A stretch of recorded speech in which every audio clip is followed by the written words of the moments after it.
Bonjour, alors aujourd'hui je vais vous présenter un QCM qui a eu lieu au concours de médecine à Casablanca en 2015. Ce sera aussi l'occasion de réviser un peu votre cours pour le bac ou pour des examens, des interrogations, ça dépend du moment où vous les voyez.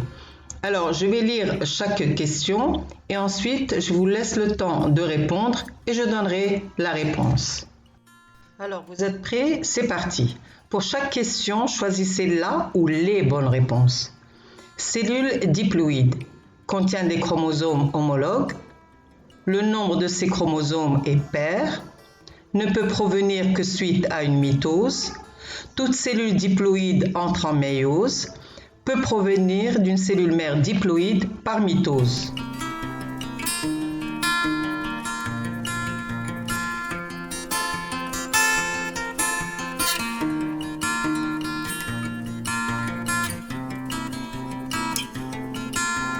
Contient des chromosomes homologues? Oui. Le nombre de ces chromosomes est pair? Oui. Donc, bonne réponse. Ne peut provenir que suite à une mitose? C'est faux, parce qu'elle peut provenir de deux cellules haploïdes par fécondation. Toute cellule diploïde entre en méiose? Non. Seules les cellules germinales qui vont donner des gamètes entrent en méiose. Et peut provenir d'une cellule mère diploïde par mitose? C'est vrai, elle peut provenir d'une cellule mère diploïde par mitose. Deuxième question. Une cellule haploïde ne peut provenir que d'une cellule mère N par mitose. Le nombre de ces chromosomes est impair. Ces chromosomes sont différents l'un de l'autre. Peut provenir d'une cellule mère diploïde par méiose. Provient d'une cellule mère diploïde par mitose.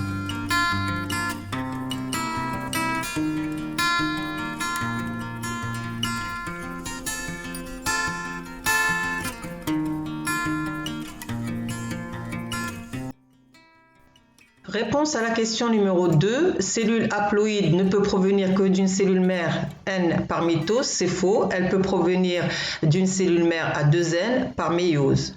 Le nombre de ces chromosomes est impair. Non, c'est faux. Prenons le cas d'une cellule A2N égale à 16. Donc le nombre de chromosomes de la cellule quand elle est haploïde, il est égal à 8. Et 8, c'est un nombre pair.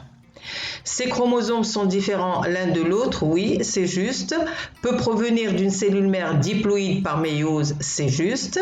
Et provient d'une cellule mère diploïde par mitose, c'est absolument faux puisque la mitose est une reproduction conforme, elle garde le même nombre de chromosomes. Question numéro 3. Le karyotype pour une espèce donnée. Le karyotype d'une cellule somatique et celui d'un gamète peuvent être similaires. Le karyotype d'une cellule somatique et celui d'un gamète peuvent être différents. Le karyotype d'une cellule somatique et celui d'un gamète sont toujours similaires.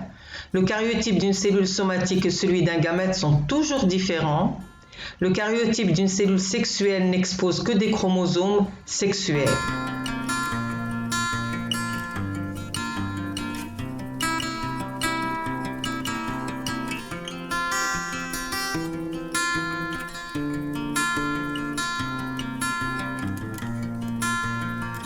Réponse à la question 3. Alors, le karyotype d'une cellule somatique et celui d'un gamète peuvent être similaires, c'est faux. Le karyotype d'une cellule somatique et celui d'un gamète peuvent être différents, c'est faux. Ils sont toujours différents. Et donc, la réponse qui est juste, c'est le karyotype d'une cellule somatique et celui d'un gamète sont toujours différents. C'est la réponse D. Pour le karyotype d'une cellule sexuelle qui n'expose que des chromosomes sexuels, c'est faux. Elle expose aussi les chromosomes non sexuels. Par exemple, pour l'être humain, 23 chromosomes, donc des autosomes et des chromosomes sexuels. Donc, il n'y a qu'une seule réponse juste ici, c'est la D. Question numéro 4. La stabilité du karyotype d'une espèce. La méiose permet la production de gamètes haploïdes. La fécondation et méiose assurent la stabilité du karyotype. Fécondation et mitose assurent la stabilité du karyotype. Fécondation, méiose et mitose assurent la stabilité du karyotype. Méiose et mitose assurent la stabilité du karyotype. Alors, quelle est la réponse ou les réponses justes?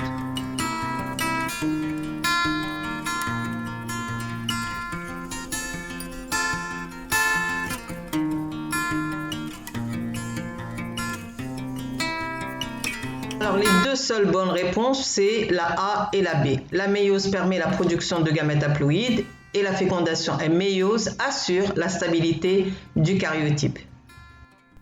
Question numéro 5. La méiose, grand A, c'est une division réductionnelle suivie d'une division équationnelle. Grand B, une division équationnelle suivie d'une division réductionnelle. Grand C, la division réductionnelle est précédée directement d'une réplication de l'ADN. D, la division équationnelle est précédée directement d'une réplication de l'ADN. Et E, la réduction de nombre de chromosomes a lieu pendant la division équationnelle.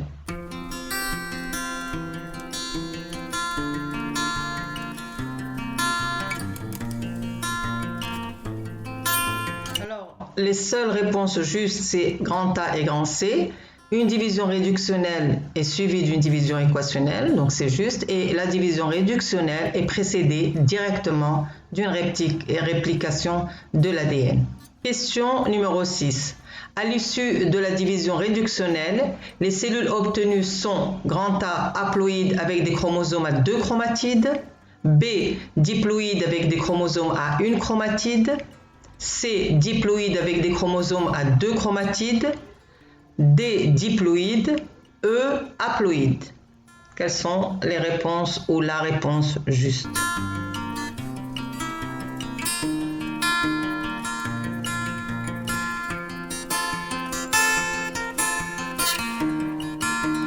Alors, il y a deux réponses justes. C'est A, haploïde avec des chromosomes à 2 chromatides, et E, donc les cellules sont haploïdes.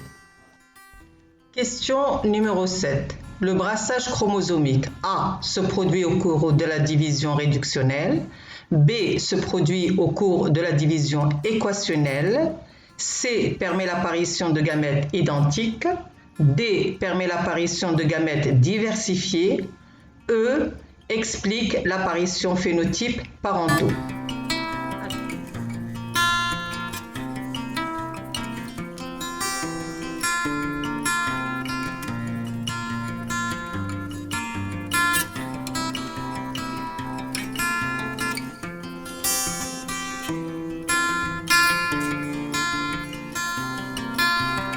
Les réponses justes sont: il se produit au cours de la division réductionnelle et équationnelle, donc A et B. Permet l'apparition de gamètes diversifiés, c'est juste aussi D. C et E sont faux. Question numéro 8. Les lymphocytes T4 A interviennent dans l'immunité spécifique, B interviennent dans l'immunité non spécifique, C sécrètent des immunoglobulines, D sécrète des médiateurs immunitaires, E sécrète des protéines du complément.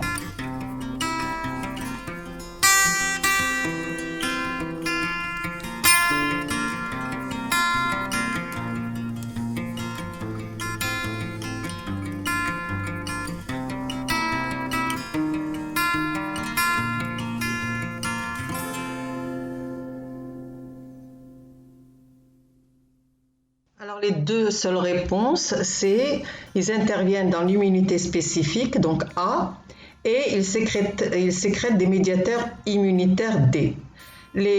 Pour la C, les immunoglobulines, ce sont les anticorps, ce sont les lymphocytes B qui les sécrètent. Question 9.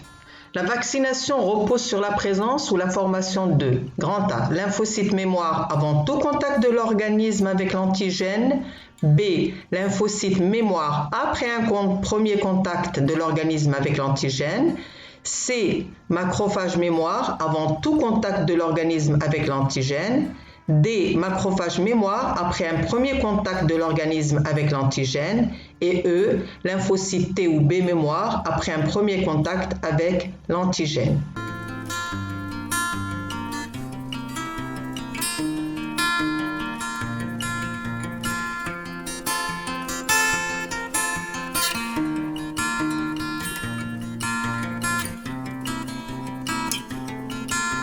La réponse, elle n'est pas tellement évidente, mais il faut spécifier que quand on vaccine, il n'y a pas eu déjà de contact avec un antigène. Donc la vaccination va permettre d'introduire un antigène pour permettre au corps de former des lymphocytes mémoire. Donc la seule réponse juste, c'est lymphocytes mémoire avant tout contact de l'organisme avec l'antigène, puisqu'elle va former ces lymphocytes à avoir une mémoire quand elle va introduire, je répète, un antigène. En fait, si je résume, la vaccination se réalise toujours avant la contamination. Comme pour le Covid, on vaccine des gens avant qu'ils aient le Covid, donc avant la contamination. Question numéro 10. La reconnaissance de l'antigène par les lymphocytes grand A a lieu avant l'activation des lymphocytes. Grand B a lieu grâce à des récepteurs membranaires des lymphocytes. C, lymphocytes T reconnaissent directement l'antigène. D, lymphocytes B reconnaissent directement l'antigène. Et E, a lieu pendant la phase d'induction.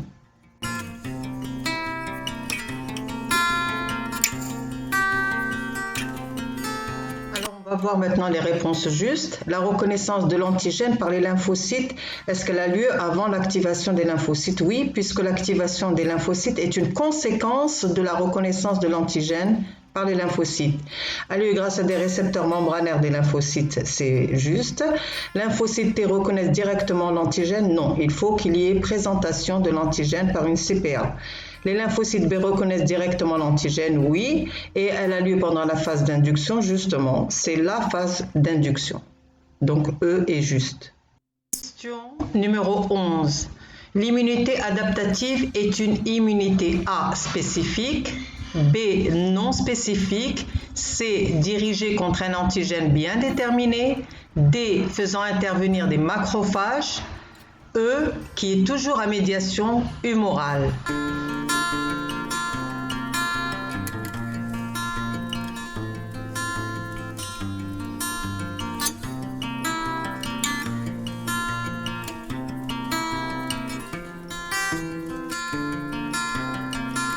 Question 11. L'immunité adaptative est une immunité spécifique. Oui. Non spécifique, donc c'est faux. Dirigée contre un antigène bien déterminé, c'est juste. Fait intervenir des macrophages, c'est juste. Les macrophages interviennent aussi bien dans l'immunité adaptative que innée. Qui est toujours à médiation humorale, c'est faux. Question numéro 12. Les phases de l'immunité spécifique. L'activation des lymphocytes succède à la reconnaissance de l'antigène. L'activation des lymphocytes précède la reconnaissance de l'antigène. La multiplication des lymphocytes succède à l'activation des lymphocytes. La multiplication des lymphocytes précède l'activation des lymphocytes. Et la phase effectrice est la dernière phase de l'immunité spécifique.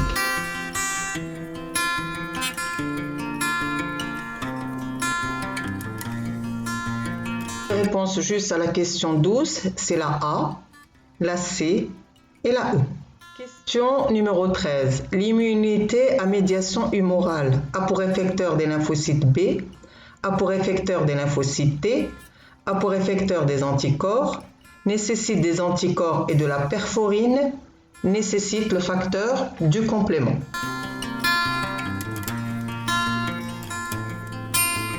Alors, les seules réponses justes, c'est la A et la C.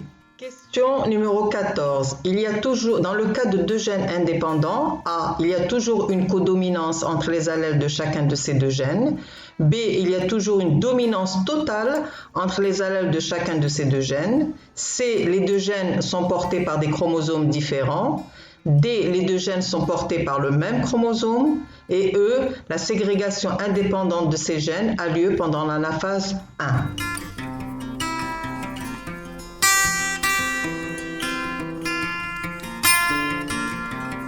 Alors, les seules réponses justes, c'est la C et la E. Question numéro 15. La relation ADN-protéines. A. Différents gènes contrôlent la synthèse de différentes protéines. B. Différents allèles des mêmes gènes peuvent contrôler la synthèse de protéines différentes. C. La mutation d'un gène peut ne pas affecter l'ARN messager formé. D. La mutation d'un gène affecte toujours la protéine formée. Et E, la mutation d'un gène entraîne des mutations au niveau d'autres gènes.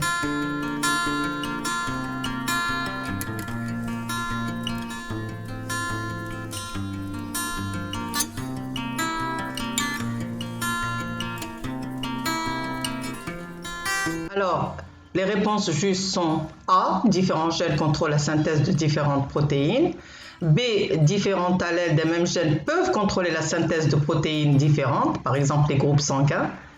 C, la mutation d'un gène peut ne pas affecter l'ARN messager formé, c'est juste, puisque si le gène est réparé, il peut ne pas affecter l'ARN messager. D, la mutation d'un gène affecte toujours, donc c'est faux. Et la mutation d'un gène entraîne des mutations au niveau d'autres gènes, c'est faux aussi. Question numéro 16. Division cellulaire. Grand A, une mitose est toujours précédée par une interface. Grand B, une méiose est toujours précédée par une interface. Grand C, la mitose correspond à une reproduction conforme. D, la méiose correspond à une reproduction conforme. Et E, la mitose et la méiose ont la même durée.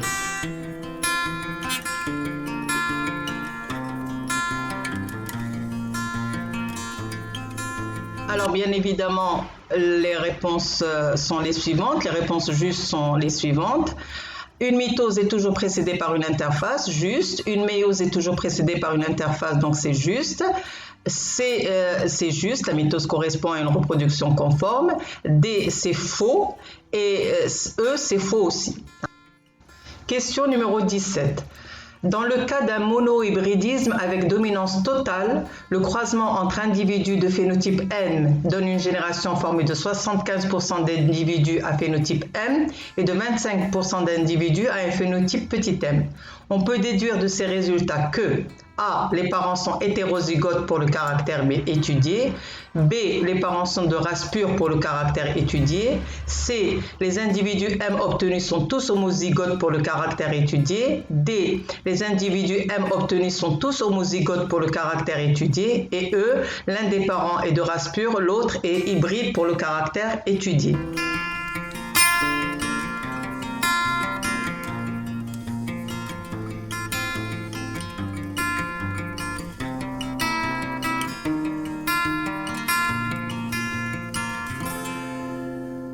La réponse à la question 17, c'est la réponse juste. Les parents sont hétérozygotes pour le caractère étudié. Donc A, c'est juste. B, c'est faux. C, c'est juste puisqu'ils sont les individus M, c'est récessif, donc ils sont tous homozygotes. Grand D, les individus M sont tous homozygotes, c'est faux. Et l'un des parents est de race pure, l'autre est hybride, c'est faux, quelle que soit la race pure. Même s'il est, par exemple, homozygote pour petit m ou homozygote pour grand m, on n'aurait pas les résultats 75%, 25%. Donc E est fausse. Question numéro 18.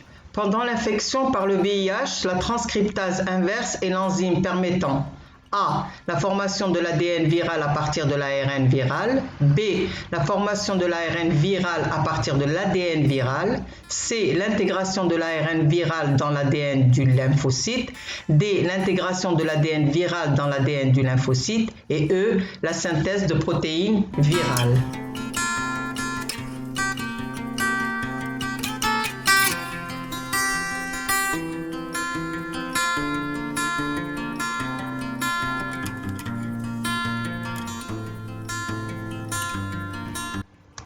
Alors la réponse juste, c'est que la transcriptase inverse, c'est une enzyme qui permet la formation de l'ARN viral à partir de l'ADN viral. Donc c'est la réponse B. Question numéro 19. Les récepteurs des lymphocytes B, A, sont présents chez tous les lymphocytes, B, sont de nature glucidique, C, apparaissent dans le thymus, D, apparaissent dans la moelle osseuse et E, sont des anticorps membranaires.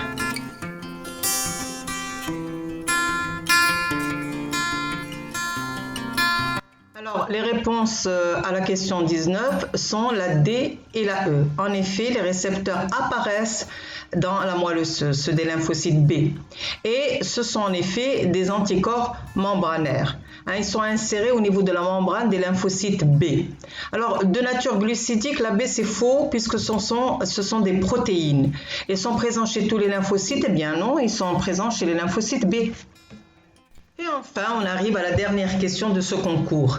Lors d'une réponse immunitaire à médiation cellulaire, la coopération cellulaire A n'existe qu'entre lymphocytes, B met en jeu des macrophages, C nécessite l'intervention de la perforine, D caractérise la phase d'amplification et E correspond à l'activation des lymphocytes. Alors on va voir quelle est la réponse juste.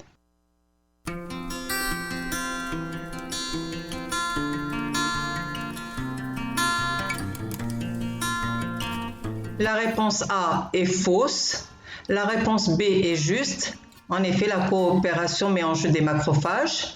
C, elle est fausse. D caractérise la phase d'amplification, non. Et E correspond à l'activation des lymphocytes. En effet, quand il y a coopération, les lymphocytes sont activés. Alors j'espère que ce QCM vous a plu. Essayez de le refaire tout seul en essayant de ne pas regarder, de ne pas écouter plutôt les réponses. Et si vous avez à la fin aucune réponse fausse, ça veut dire que vous êtes prêt pour le bac et aussi pour le concours de médecine.